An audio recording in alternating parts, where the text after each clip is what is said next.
Hi friends, నమస్తే. నేను మీ రావు Somen garden నుండి ఈరోజు మా హోమ్ కుకింగ్ నువ్వులు బెల్లంతో స్వీట్ లడ్డూలు తయారు చేసాం. అలాగే కొలతల ప్రకారంగా తయారు చేసాం. ఈ కొలతల వివరాలు చూడండి. నువ్వులు 400 గ్రాములు తీసుకున్నాం. వైట్ ఇలా దోరగా వేయించుకొని పక్కన పెట్టుకోండి.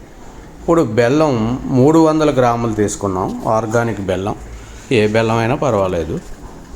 ఇది కూడా కట్ చేసి పక్కన పెట్టుకోండి. అలాగే నువ్వులు ఇలా వేయిస్తున్నాం. దోరగా వేయించుకోవాలండి, తినడానికి టేస్ట్గా ఉంటాయి. ఇప్పుడు బెల్లం పాకం కోసం కడాయి పెట్టుకొని 300 గ్రాములు కట్ చేసి పెట్టుకున్న బెల్లం ఇప్పుడు అందులో వేసుకోవాలి. అందులో వేసుకొని ఒక 2 స్పూన్లు నెయ్యి అంటే గీ ఇది కూడా వేసి మరిగించుకోవాలి. ఈ బెల్లము ఎక్కువ ముదురు పాకం రాకూడదండి, తీగ పాకం రావాలి. తీగ పాకంలోనే నువ్వులు వేసేయాలి. అలా వేస్తేనే లడ్డూలు పర్ఫెక్ట్గా వస్తాయి. ఇగో ఇలా తీగ పాకం మాత్రమే గుర్తుపెట్టుకోండి. ముదురు పాకం వచ్చిన వేళల లడ్డూలు మంచిగా రావు, లడ్డూలు ఇడిపోతూ ఉంటాయి.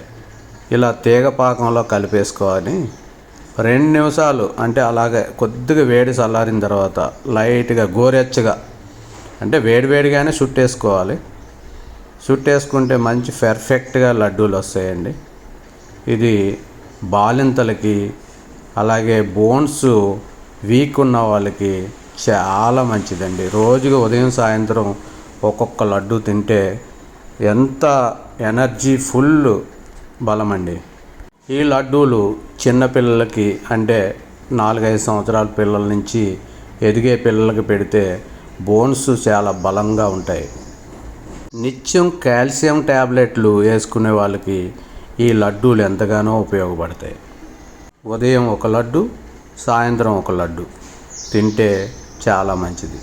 ఇంకా షుగర్ ఉన్న వాళ్ళు కూడా తినొచ్చు, ఎందుకంటే బెల్లం ఆర్గానిక్ బెల్లం. ఈ లడ్డూలు ఇలా వేడివేడిగానే చుట్టేసుకోవాలి. అలాగే తయారు చేసిన లడ్డూలు ఒక గాజు సీసాలో కానీ ఒక స్టీల్ డబ్బాలో కానీ స్టోర్ చేసుకొని రోజుకి 1-2 తింటే ఫుల్ ఎనర్జీ ఫుడ్. ఇదే ఫార్ములాతో లడ్డూలు తయారు చేసుకొని మీ బోన్స్ అంటే ఎముకలు బలం పెంచుకోండి. మరియు ఈ వీడియో నచ్చింది అనుకుంటున్నాను. నచ్చితే లైక్ చేయండి, అలాగే సబ్స్క్రైబ్ మర్చిపోకండి.